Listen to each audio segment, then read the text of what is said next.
everyone, and welcome to Chef AJ Live. I'm your host, Chef AJ, and this is where I introduce you to amazing people like you who are doing great things in the world that I think you should know about. Well, I don't often broadcast live at 5 p.m. Pacific time, but every now and then there is a guest that is so special that it's worth working late for. And we have to do it at this time because at 11 o'clock in the morning, I think it's probably in the middle of the night for her because she is broadcasting from Malaysia, but she's one of the most talented chefs and raw chefs to boot that I've met. And, you know, if you follow me extensively, you know that we offered a ultimate weight loss bundle this, I think it was March of this year. And she had this amazing book in the bundle of raw vegan tartlets. And I'm like, could you please come back and make one of those? You know, even if you're not raw desserts are some of the best desserts because they're so healthy. They don't use flour. They don't use sugar, and they're delicious. And please welcome back to the show, Raw Chef Yin. It's so great to see you again. Hi, Chef AJ, and hi, everyone. Good to be back.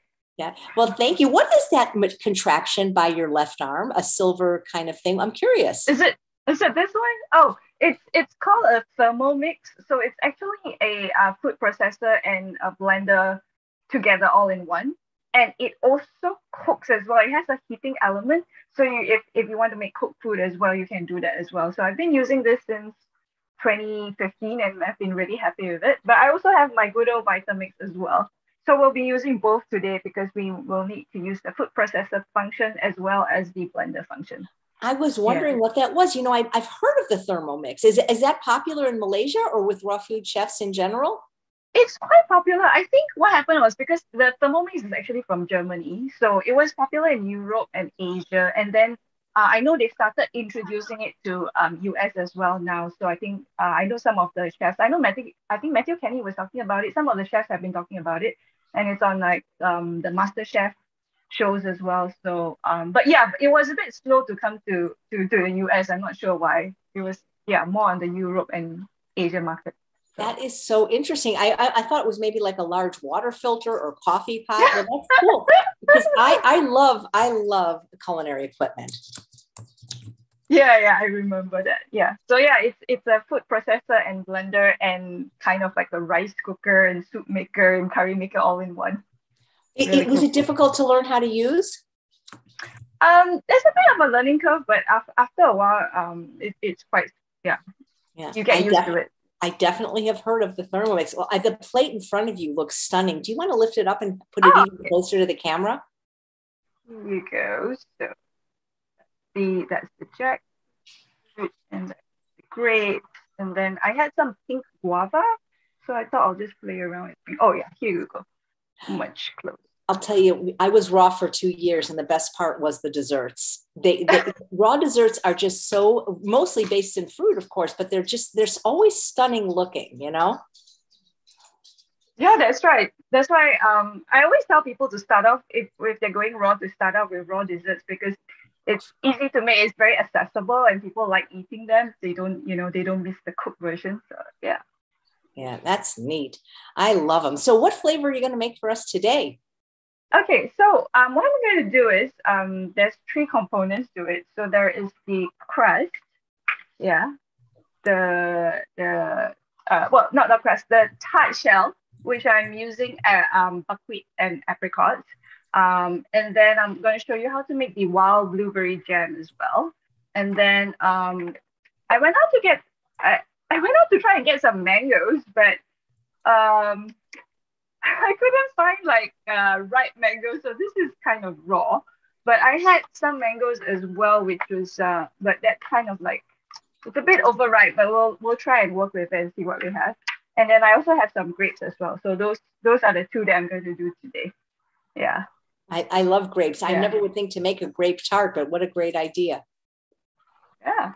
So shall I get started on doing it because it's quite a few components. Okay, great. So let's make the buckwheat and apricot tart shell. It's just 3 ingredients. I'm trying to keep it more simple. Usually my recipes are more complicated, but I don't think they're complicated. I think they just sometimes have more ingredients, and some people, they want something very simple. So I've tried to keep this as simple for me as possible. So just want to check, are the recipes is the recipe in Yeah, the show notes? you gave them to me, so I'm going to be putting them in the show notes as we speak. Okay, great. All right. So I'm using 3/4 cup of sprouted and dehydrated buckwheat. I don't know whether you can see whether it's sprouted or not. I can see it perfectly. Now, did you sprout that and dehydrate that yourself, or can a person actually buy it that way? Yeah, so I sprouted and dehydrated it myself because in Malaysia I can't find the ones that are sprouted. So in Malaysia I just got this. So it says organic pulp buckwheat. And I found that this brand you can sprout it very well because I was using another, I tried a few brands, not all of them somehow in Malaysia can be sprouted. So what I basically did was I soaked them in filtered water for 20 minutes and then rinse and drain them twice. And then I just put it in a colander and then let it sprout. And it sprouted quite fast. I think by 1.5 days, it's already the sprouts have already grown. And you just want to sprout it the size of the length of the buckwheat itself. So if it's the same, then yeah. And then I've just dehydrated it so that we can use it as a flour. And then I'm also using 3/4 cups of rolled oats. I know some people, the purists will say the raw oats are steamed, so it's not raw. I just wanted to use, but I think in a lot of the culinary schools, they raw oats are acceptable as to be included in raw food, so I'm using that. But if you don't want to use raw oats, and if you're purist, you can always use sunflower seeds. You can always use pumpkin seeds. So in my raw tarts and pie course, I actually have different options as well if you're not into using oats. So if you want to keep it gluten-free, just use gluten-free oats. Yeah. Okay. And then the third item is so we basically need a binder and we need a sweetener. So I'm using apricots, dried apricots. But what I've done, I've just soaked them a bit so that there's some moisture and that will also help bind everything together. So what I'm gonna do is just put the buckwheat into the food processor to I said this might be a bit wet. Let me dry it. Because I want this. You need to make sure that your food processor is absolutely dry for now because when you process it, you want it to be like flour-like consistency. So here we go.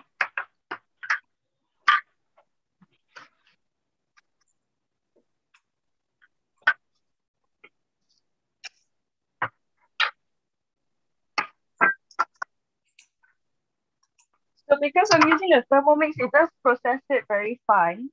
If you're using another food processor, maybe it might just take a bit longer. Yeah, let's see.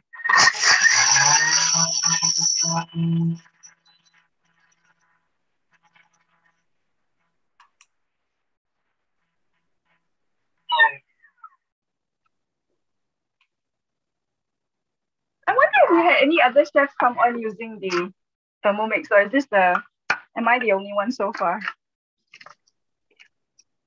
That's using a Thermomix? Yeah. I don't know. So, yeah. That just looks so familiar to me, that technology. Well, I've used it before on the show, so maybe you see me use it before. So, okay. So I'm going to put in the raw oats as well. And then just process it as well. The reason why I didn't put it in together, because sometimes I find that it doesn't process as finely as if I put them in together. So I'm just doing them, step by step instead. Okay. Here we go. So another 10 seconds on speed 10. Oh, here's a question, Yin, from Colleen. What would happen if you didn't first sprout or dehydrate the buckwheat? I don't have a dehydrator.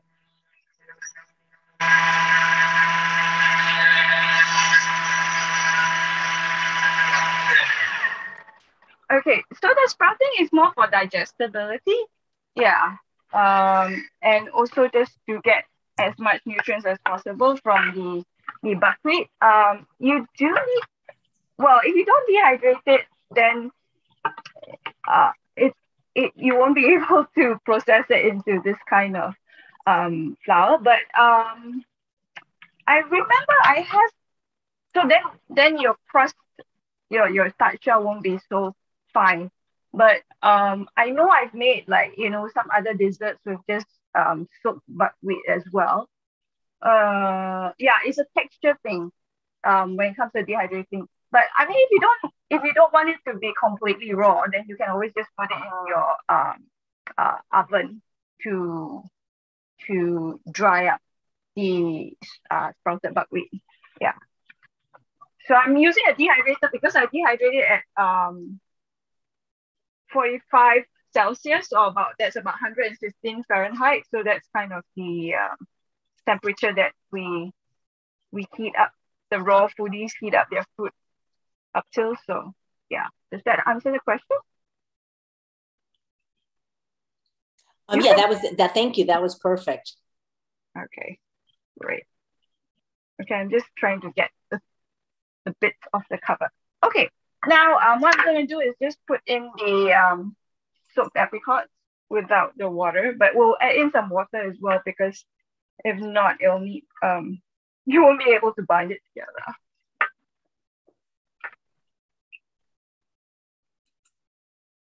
So put in the apricots, and then I'm gonna put in about a quarter cup of the water that I used to soak it.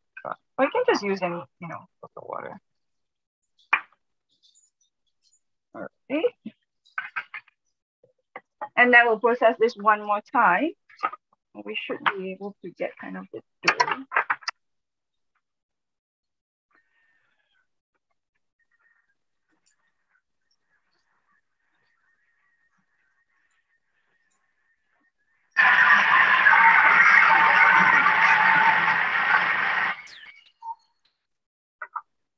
Yeah.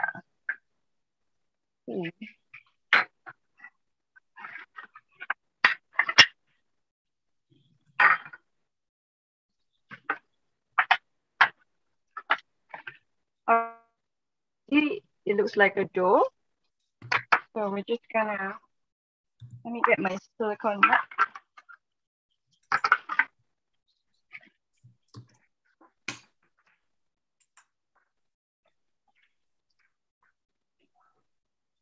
I'm just using a silicone mat to roll it out. You can see this.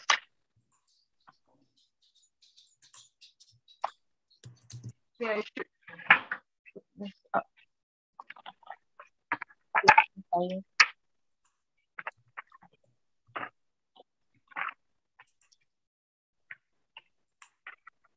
Did you make desserts this beautiful and delicious before you were vegan raw? No, I never. I just bought desserts. I would go out and eat desserts all the time.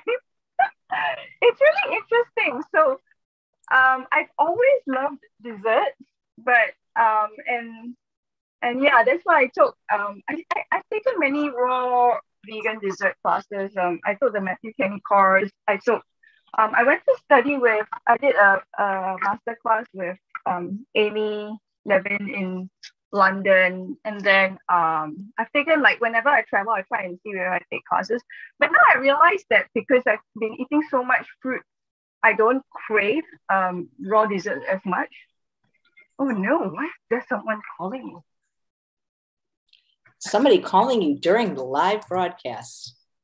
This is so early in the morning. No one calls me this early. It's funny. Okay. Yeah, but like I said, like now that I'm eating so much fruit, I don't crave it so much, but I still love making raw desserts. Okay, so I just took out a bit, not all of it, because I'm just going to make like one, right? So I'm just going to show you this. So this is what it looks like after it's been processed. So I'm just going to roll it out. And so yeah, I'm putting it on the silicone mat so that I can kind of put this in between. Or if you have like, your dehydrator tablet sheets, you can like put it in between as well. So it's easier to roll out.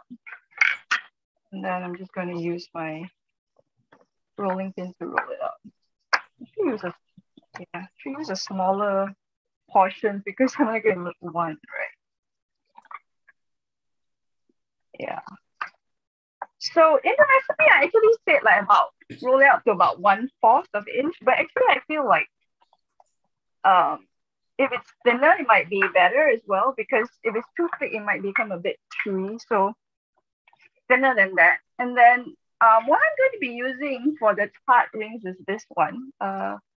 This is the silicone matte tart ring. So it has like this is like a flatter thing, and then there's holes inside. So this is the, I think I've left the link there as well. This is the tart kit actually. So it has 6 of these. So I'm going to use this. But if you don't want to buy any of these, you could always use, you know, you can always just use your standard,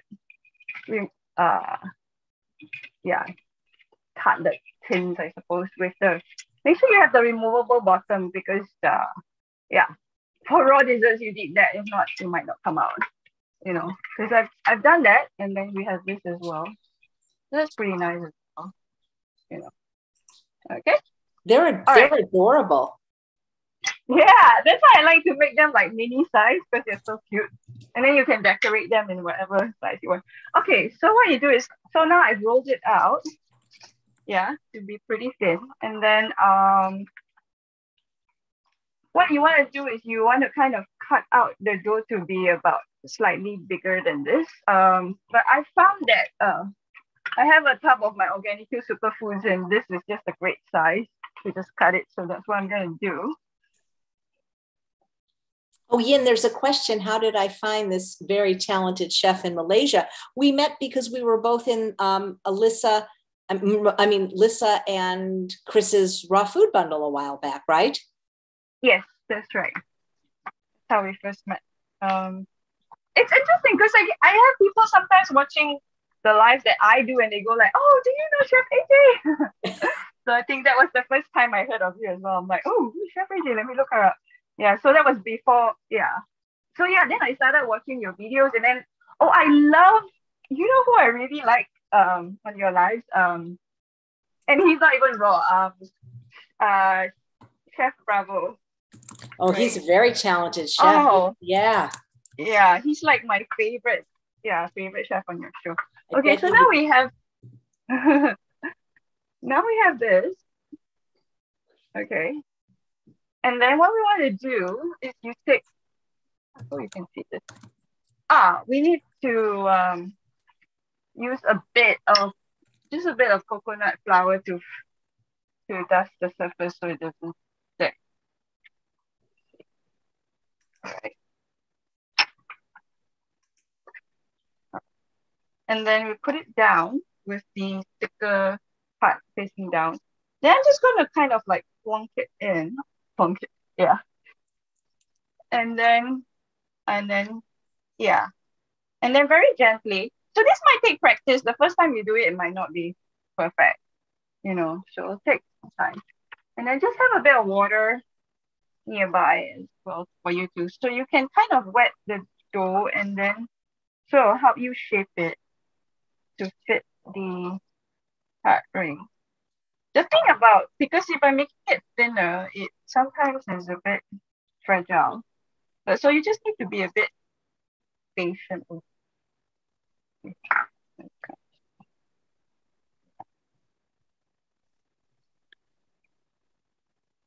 So just using your fingers, just shape it so that it will fit nicely.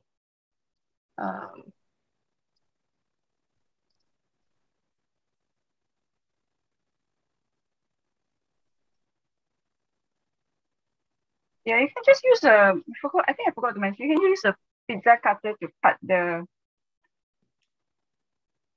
the dough into shape if needed.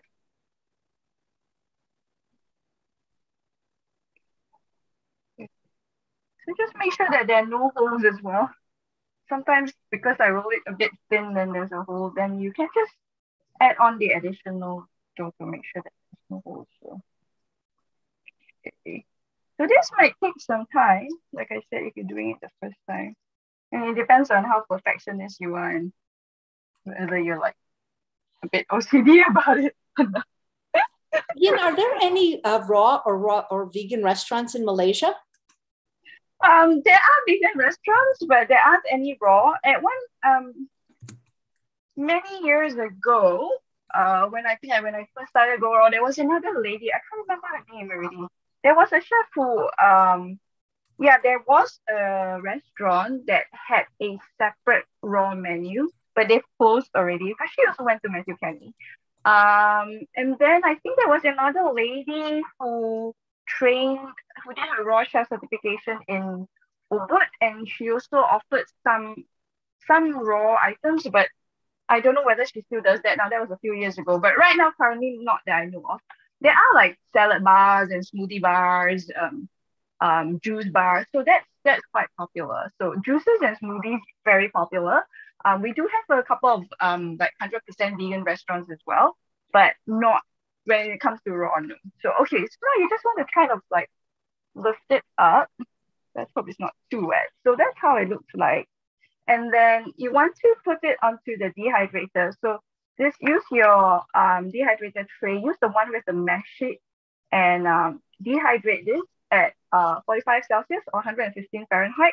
I usually dehydrate it overnight, so about like 8 to 12 hours, depending. And dehydration times really depends on, your dehydrator model, your room temperature, where you live, and all that. So yeah, just until it's completely dry. So when it's completely dry, it actually shrinks away from the ring, so you can actually just take it out really easily. Well, this particular recipe, I think because I use both, sometimes if I use some other ingredients, it doesn't shrink away so much. Then you may need to use a paring knife to like remove it. But for this particular recipe, it just pops right out.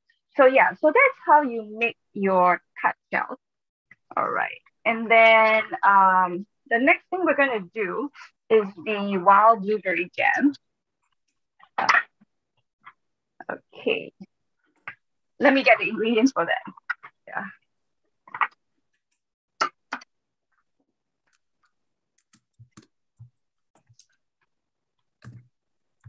All right. Here we go. So we have wild blueberries? Yeah, wild blueberries. I was trying to remember whether it was blackberries with. Okay, so this is wild frozen blueberries. I'm using the one from Wyman's. It's 2 cups, and I took it out so that to let it thaw a bit, so that when we blend it up, it's easier to blend up. And then for thickener, I'm using 3 things actually, all this. I'm using Irish sea moss paste, so it's slightly thicker. So basically you get the Irish sea moss, you soak it for 24 hours, and then you blend it up with some water, and then this is what you'll get. And you can make a big batch and keep it. It'll last for about 3 weeks. And then I'm also using some chia seeds. So typically in raw food, the jam, they usually use chia seeds, but because I'm trying to also keep this not so high fat, so I'm only using 2 tablespoons for this one. Usually people use like half a cup or something like that, so I'm just using way less, which is why I'm putting in the sea moss. And then I'm also going to dehydrate it further to kind of thicken it and make it set. And then we're just using some medjool dates, like 6 medjool dates pitted. So okay, we'll blend this up. I'm going to use my Vitamix for this. Good old Vitamix. So I'll put in the Irish sea moss paste first. All right, and then the wild blueberries go in.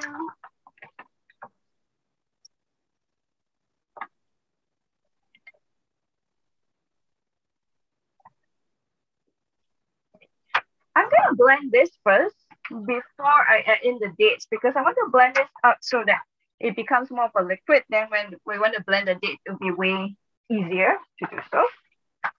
Okay.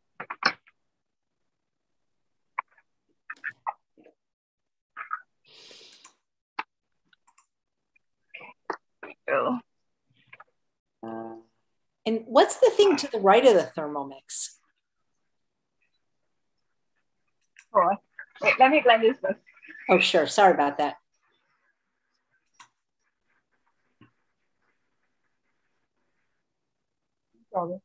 Thing to the right. Is it, Yeah, right? Is it this one? Yeah. Oh, okay. Okay, got it. Okay, so there's a box and a bag. Okay, I thought it was another machine. Beautiful. No, it's a box, and then of the for the tart rings, and then this was just the buckwheat, because in Malaysia some people are not familiar with what buckwheat is, still very new. I mean, I never knew what it was until I started doing raw stuff, and I was like, oh, okay. But you can easily get it in Malaysia, so I think people are using it. Yeah. So okay, so now we've blended that up. So now you can see that it's liquidy. Then it's much easier to blend the dates. I mean, you could always soak the dates as well. But I find I don't know, I think the taste kind of deteriorates if you soak the dates too much. Yeah. Okay. So there we go. Let's blend it again.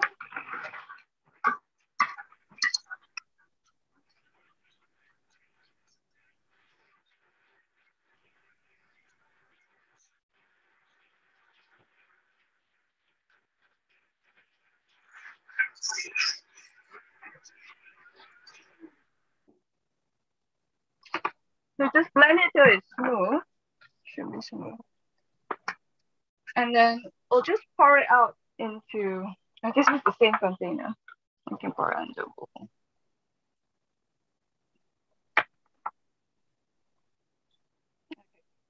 I usually scrape it all out, but I think for demo purposes, I'll do that later, because sometimes it takes a long time to scrape everything out. And then I'll just add in the chia seeds. So now I add it in, and then you just kind of fold it in.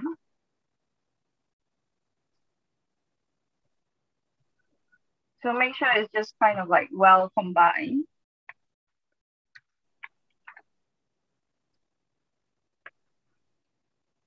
So the chia will absorb and then make it thicker. But what I do after this is I still put it into the dehydrator again to allow it to thicken. So I guess for those who don't have a dehydrator, if you don't mind having more chia seeds, you can put in more chia seeds. I've never tried baking it, so I don't know, what it'll come out with. So I usually just put it into the dehydrator for it to thicken I put it in the dehydrator for 1 hour to let it thicken. And then once it goes in, then this is what it becomes. Let me see if I can use a spoon. So yeah, it's already much thicker now, you can see, compared to just now. Yeah. And then and then what we're going to do is we're going to pipe in the jam. Yeah, so just put it into a piping bag, because sometimes if you use a spoon and scoop it in, then it won't be very clean. So yeah, so I usually use a piping bag and just pipe it in.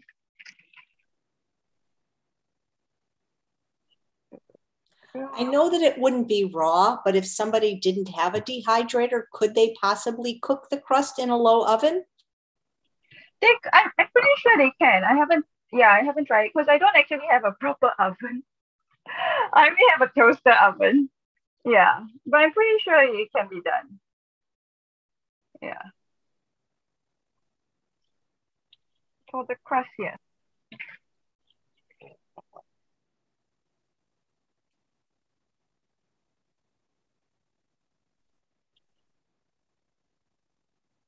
So it's morning.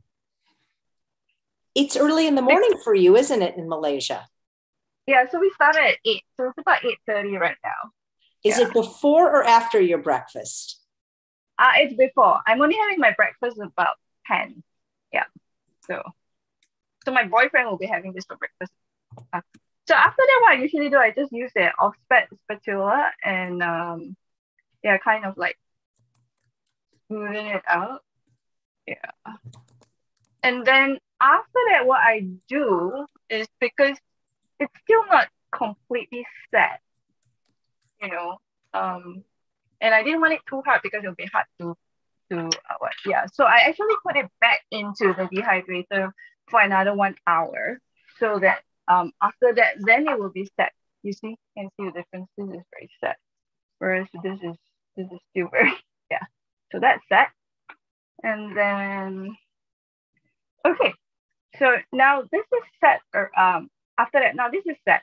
what we're gonna do is I'm gonna put some grapes. I think it's quite interesting because you have like so the tart shell kind of tastes like apricot-y, and then there's the wild blueberries, and then we'll put in some grapes.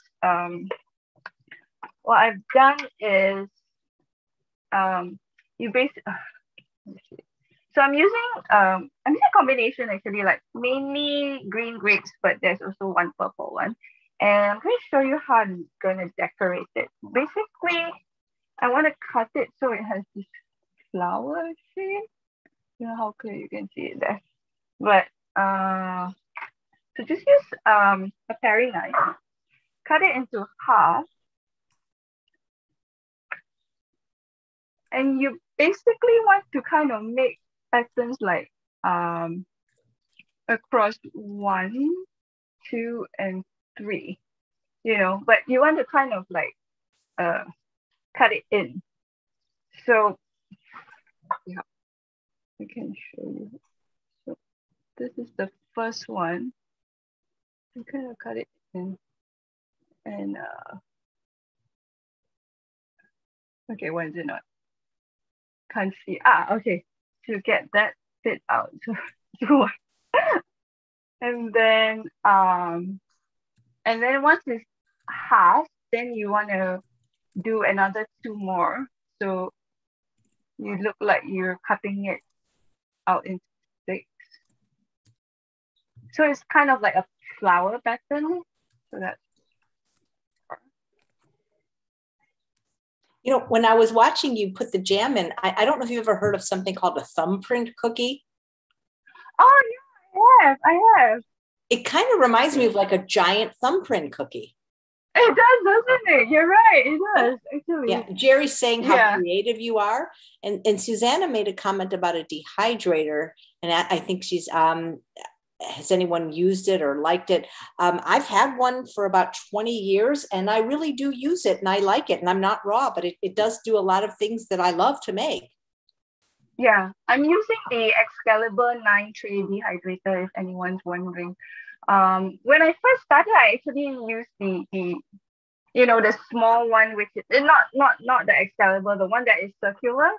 But after that, I found that doesn't work so well because it's harder to make things like breads and pizza crust and all that. And then I switched to an Excalibur, and then I never looked back. And I think it's definitely for me because I can make breads, make pizza, make make soups, make all sort of things, bagels, that kind of thing. So yeah, it's really worth it. Yeah. So can you see the pattern now in the grapes? So you do that with a few, and then you just kind of like we'll put it all together. I hope I have enough.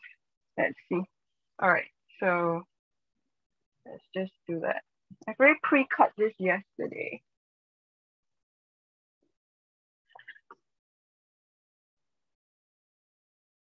This one.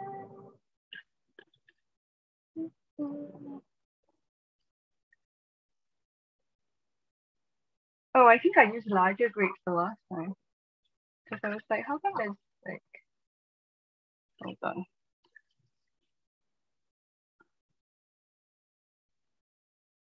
Okay. This is just nice. Okay, so we have the grapes, and then to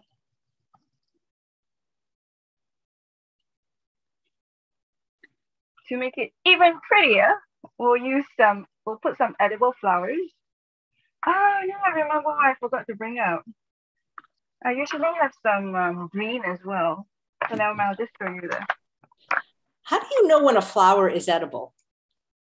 This is actually labeled. So I actually bought it from the supermarket and it's actually labeled edible flowers. If not, so I actually been looking around to see like in my neighborhood whether there are flowers that are edible. So I just kind of Googled and there have been a few articles written and showing you how to identify them as well. So I think I found at least 3.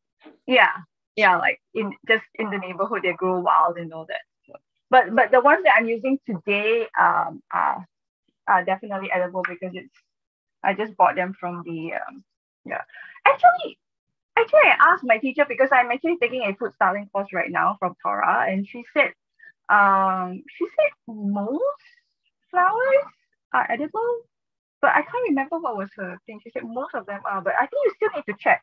Or you can get like maybe like a local, I don't know, a local person to local botanist or somebody from the university.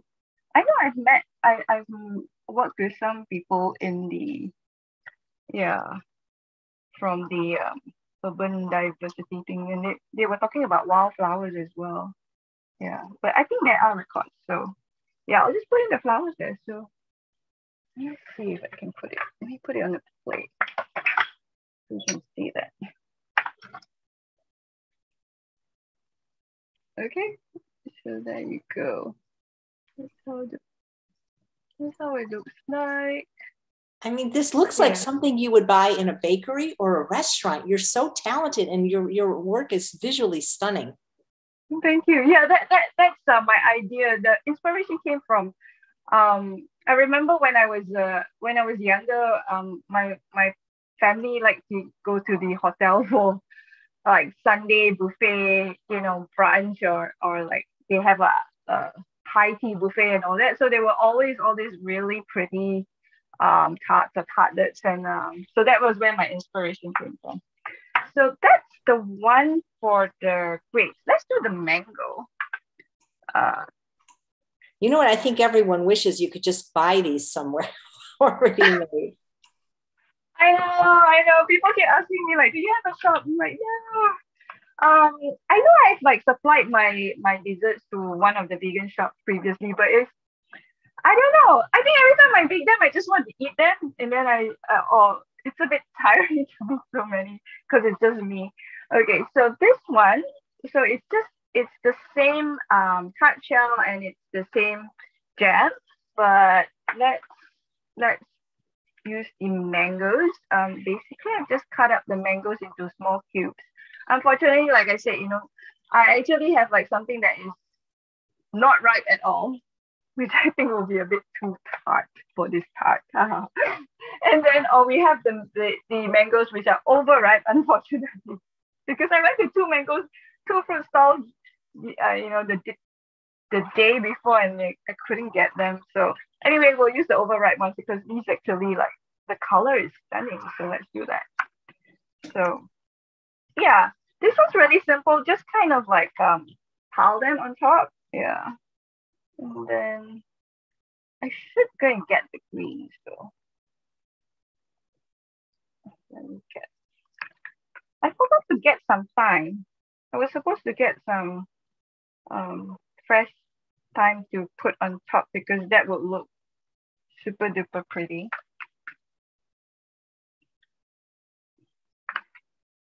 Yeah. So just cut the mango into small cubes.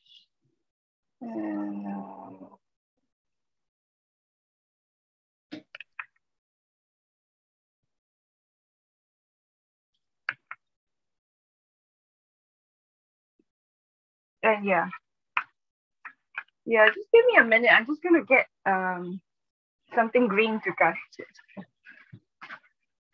While she's away, I just want to let everyone know tomorrow the show is an hour earlier at 10 a.m. Pacific time because it's Dr. McDougall. He will be joined by Dr. Frank Nealon, who worked at the Duke University Rice program. So we'll be talking a lot about diabetes and reversing common diseases of lifestyle. Okay, yeah. All right, here we go. So what I have, they're not like super fresh, but we'll see what we can do with. Okay, I usually use thyme, but I didn't have thyme, but I do have like some, leaves from my carrots. So I think that would look quite nice as well. We'll just kind of try and get some of the smaller ones in.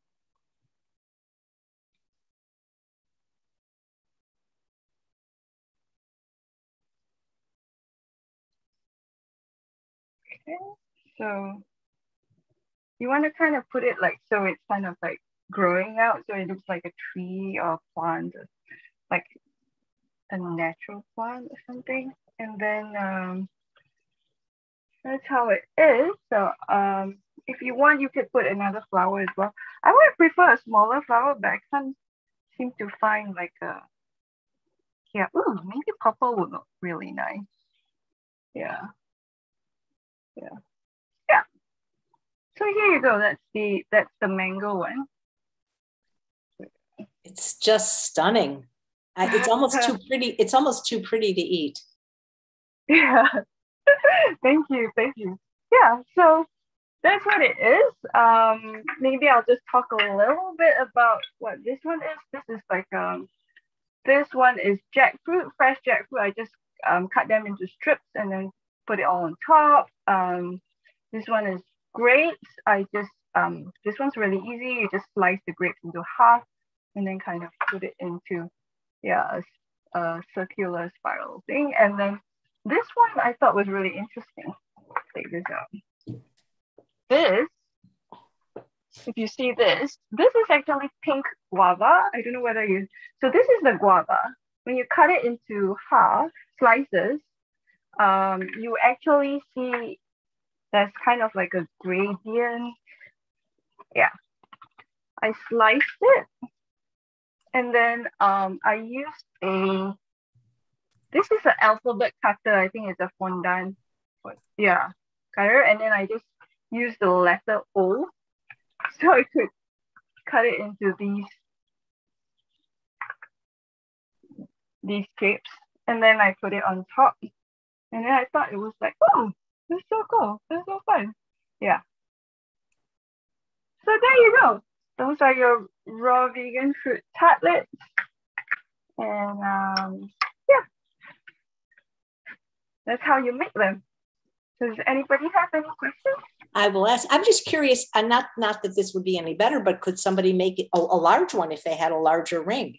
Yeah, they could. Actually, I have made a larger one as well, and yeah, slightly larger. I made a few, yes. So definitely you can do that as well. It's just that I like this size because it's so cute and it's like a single serving, so you can be very very creative with it. But in my course, I actually I think I have one that's like a strawberry one that's like slightly larger. Let me see, but it's not the huge gigantic one, so it's not like a 9-inch one. But I think I've used one this size. I think this is most probably like 5 or 6 inches, and I've also used one this size. Yeah, just not the big. Because if it's very big, I'm not sure. I think the jam might weigh it down. Yeah. So the other thing is, I think just to kind of eat it as soon as possible, because the jam will kind of sink into the crust, if you eat it more than after 5 days. I mean, I eat it usually within like 3 to 5 days, not anything more than that. Yeah, that's the thing. 3 to 5 days. I would eat it in 3 to 5 minutes. Are you kidding? If that was in front of me, you must have incredible restraint. Kelly says, I have her pie and tart cookbook from the raw bundle, and everyone's wondering if Kelly has made anything. When you say your course, do you mean this book, or do you actually teach a raw dessert course? Oh, okay. So yeah, it is this book. So I made it for the bundle, and then now it's quite funny. I made it for a bundle, and then I wanted to make more. I wanted to add in more recipes and all that before I release it to the public, and then I just never got around to doing it, and then now I'm doing this. I'm like, oh, okay, I better release it to the public. So I actually have a discount for you guys, a 20% off the cost if you didn't get the bundle. If you got the bundle, then you don't need to get the online course. But if you did not get the bundle, then if you want the course as well, I think I've shared that link. Is it on the show notes? It's like rawchefyin.com/l/heart/chef AJ. Whatever you gave me, I'll make sure I put it in the show notes. I'm actually not home right now, so I've got to complete the show notes in a little bit, but I promise it'll be there. Here's a fun question from Beth. Are they supposed to be eaten with a fork? I would probably just pick it up and eat it. Yeah, I would pick it up and eat it as well, actually. But you could eat it with a fork, but I usually just pick it up and eat it. Yeah. I've eaten it with a fork as well, yes. So I love eating with my hands. Susanna says, my view of dessert is so distorted. Chef Yin said this would be an individual serving, and I could eat like 4 of them. That could be a meal. Yeah. Well, there's Well, still it's probably actually low fat and there's no oil. So yeah, yeah, why no not? oil. There's not really flour. I mean, they're so low in calorie density compared to one desserts. Jerry's saying she would eat it with her hands too. Yeah, it's like a big cookie. Exactly. Yeah, yeah, yeah. Oh man, they're just so beautiful. I mean, there are raw restaurants but not they're not many, at least not where I live. I'm not even sure there's one, but it would be so nice to be able to get healthy raw desserts like that at a vegan bakery, instead of flour, sugar, oil. That's what I love about raw desserts is they're made with actual food. Exactly. And this time because I remember when I first started learning how to make raw desserts, it's so high in cashews and nuts and all that. And now because I'm trying to go oil free and we use a lot of oil as well, traditional raw vegan desserts. So what I'm trying to do is not use any oil. So this was a bit challenging for me to try and come up with and still get the textures and all that without the oil. And also not have anything that's too cashew heavy because a lot of people are allergic to cashews as well, or it's just a bit heavy. So I like this because it's more fruit based than anything else. Yeah. Yeah, I love that it's low in fat. I think that's fantastic because you're right. A lot of raw desserts are coconut oil and nuts. And, the Irish moss, I remember seeing that in culinary school like 20 years ago, but never really working with it. Is it something that you find in stores or have to get online? Yeah, mine I think I get online, but I think I've seen it in stores, but it's a bit harder. But I know that I think it depends on where you are. I know that a lot of the raw food chefs use it actually. Yeah, and I think they just get it online. But I remember Lisa said she found it. I think she saw it at the farmer's market, if I'm not mistaken. That's Yeah. cool. Yeah.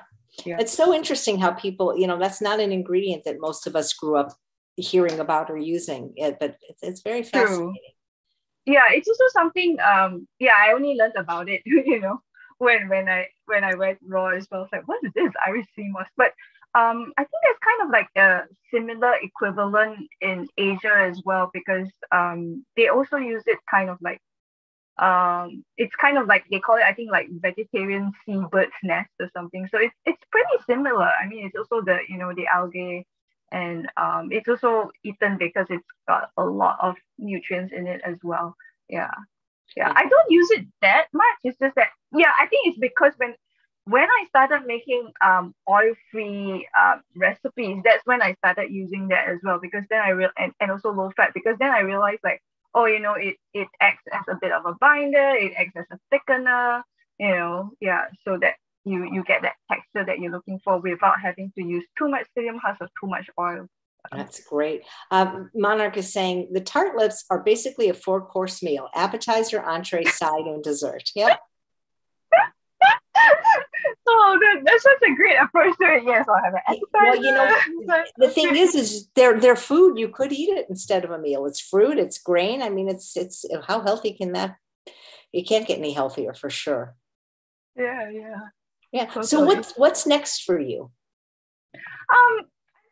Thinking I actually have one more course that I need to create. I recorded and developed some recipes on raw vegan Mexican food, and I haven't done that yet. But things are opening up here. Now more and more people are requesting for in-person classes, because the past 2 years I've just been doing online classes. So I just make them into online self-paced courses, because a lot of people are not living in Malaysia and they won't be able to do it at the time when I do it live. So previously I've just been doing a lot of courses online. But now I've been getting more and more requests for me to start doing in-person classes again. So I haven't said yes to anyone yet. So I know I did a talk, and then I think I've had another 2 requests coming up. So I'll see. It depends. I'm just like taking things. I'm also like just studying. Like I said, I am taking a course on food styling and all that. So I want to finish that, and I'm taking a photography course as well. So I want to complete all that before I think I start doing in-person classes again. So I should be doing it next year.